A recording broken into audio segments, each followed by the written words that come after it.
Episode of the Everblack Podcast is brought to you by Deathwish, Hotrods and Kustoms. Check out their Instagram for all their new t-shirts, caps, beanies, cups, and the all-new Atomic Death lineup.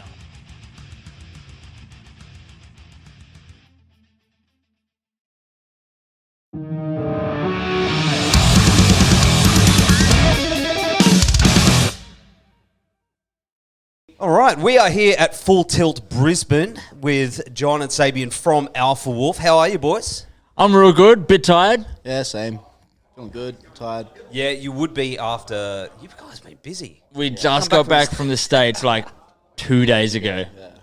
Man. So adjusting from jet lag still, but we're excited. We're at Full Tilt. Yeah, exactly. Man, I saw those photos and it just looked insane. Like, are you still buzzing Look, from it? We had a vision in mind of what it'd be like because we've idolised over the American scene since growing up, obviously, Yeah. and it's been the goal for so long to get there. And as a Australian band, it's so hard to get to that point. Your band's got to grow enough to get it to offer, let alone the finances and everything to get over there. And it was a dream come true. Yeah. Like, it blew expectations of what we were foreseeing in there, so... Every night was chaos. Yeah, it looked like people were like pouring out of the walls. Yeah, we had people trying to buy guest list spots of us because they missed out on tickets. We had DMs like, I'll give you $100 if you guest list me because I cannot find a ticket to buy. I want to see you guys so bad. How's that? Crazy. Like, yeah, just no words for it. Like, yeah. It's stupid. I'll call it stupid. Yeah. Have you guys done Europe? Yeah, so we've done Europe twice, and that's crazy. Germany, Europe is like hard. They're so brutally honest. And if they don't like you, they'll come and tell you to your face. Really? And I don't know. I think there's a Europe sound that is very They metal. love metal. Yeah. They love Yes. metal. Yeah. Yes. Breakdowns. You got to sneak your way in somehow. Like we do fine there. We do great, but Americans love it. They love our sound and they go absolutely bonkers for it. It feels like you guys are like more in line with what's going on in the States for sure. Like, as you said. Yeah, like, we sit on that line between metalcore and hardcore, like Yep. hard out. Yep. We can be melodic, but we can be brutal. So we get the best of both worlds. We get the moshes going absolutely nutty, and we get the kids wanting to sing along to everything. And All depends on the audience and the bands that we're touring with. Like, if it's softer bands, we can throw in some like melodic songs. If it's heavier bands, we can do a heavy set. Like, so. What'd you lean towards over in the States? Was it more the heavier stuff? we had a short set, so we literally went balls to the wall. First song, Wall of Death, like chaos, start to finish, and it paid off. Yeah, like the first 4 songs of our set were just like hammers. Like, yeah. Nice. What was the best show? I watched a video of Hollywood the other day. I sent that to the group chat, and there's just stage divers every 2 seconds, and that was the first show of the tour. So we were like, Palladium. Yeah, Palladium was sick. Baltimore was sick. We got to play this hectic metalcore fest there.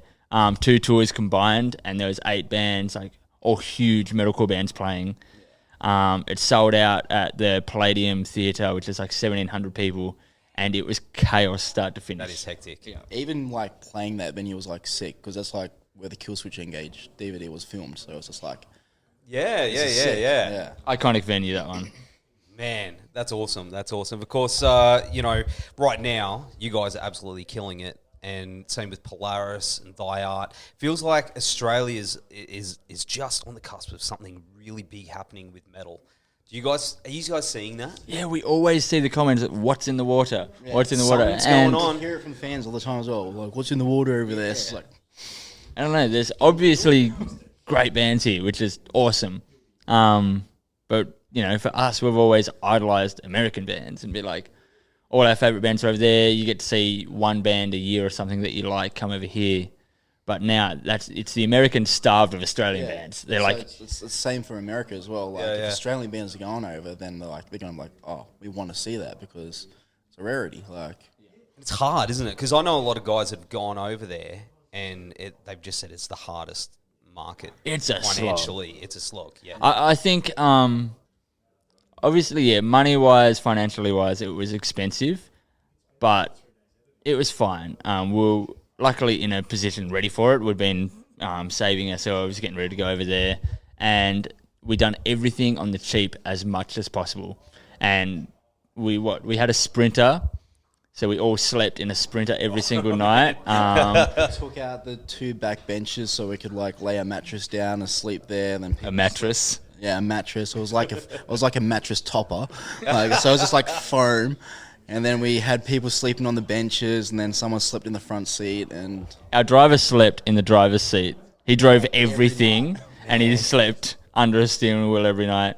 We had someone in the passenger side seat, but we felt like we had to do that for our first time. We couldn't have the luxury of beds every night. We had to be a proper American touring band. Did you look at getting a big bus and everything like that? Because I assume that's the big... We tried. The one guy we found that had a really cool decked out Sprinter that he'd built and put beds in and everything, he wanted a hefty deposit up front. We're like, we have no idea who you are. Yeah. Are you scamming us?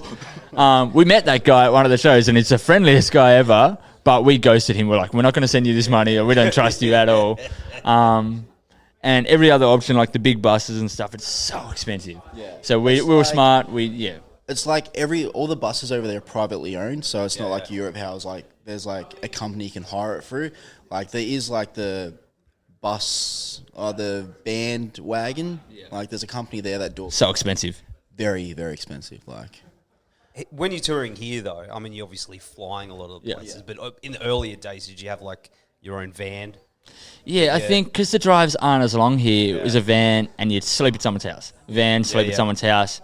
Over there, you're like, the next show is 16 hours away. Buckle up, boys. It's going to be bumpy. And their roads are so bumpy. Yeah. When you're laying in the back, you're getting air every 2 seconds. Hard to sleep. Yeah. But being from Tassie...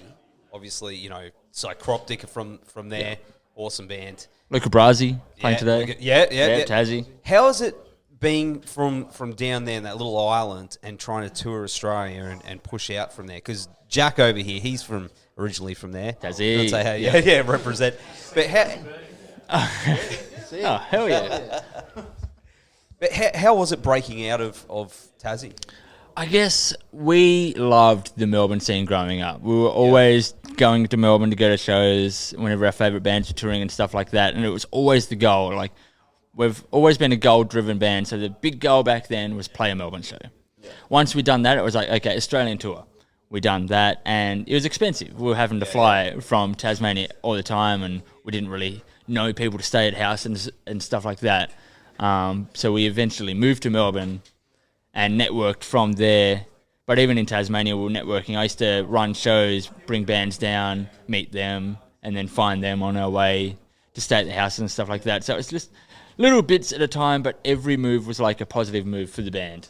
And just meeting people, moving to Melbourne, and just ripple effect. And now we're touring the States and doing crazy shit. We're at Full Tilt. Yeah, it's wild. How's the Full Tilt experience been for you so far? Because you did...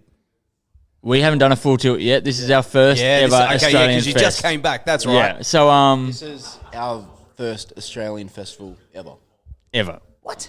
Yeah. Somehow, like, no way. Our touring plans have never lined up with a festival. Yeah. Offers were few and far between a couple of years ago. Now they're constant, but we can't line up. So this today is our very first Australian festival. We've played in Germany. We've played Big Fest in Germany. But not in Australia. Home soil. How are you feeling about it? It's going to be crazy, you know. Yeah, very, very excited for it. Yeah. Going to be nuts. But we're excited as hell. It was hard to wake up this morning with a jet lag, but now we're here. The vibes are great. Yeah. Have a few beers, you'll be all right. Yeah. You'll be all right, I was just like, we're so over planes. So I was like getting on another plane to get here. I was like, but now we're here. It's like, this is sick. It has been hard too because this has been rescheduled so many times. So we were excited for this 2 years ago. Yeah. A little bit less excited when it got rescheduled for 6 months later. And we're like, the next reschedule, is it even happening? The next reschedule, can we even make it after America? But it's all set up. We're here doing interviews and we're going to rip a fat gig. Yeah, absolutely. But I mean, talking about, your upcoming tours and stuff like that, and the planning it would have taken throughout, everything that happened, the thing that happened.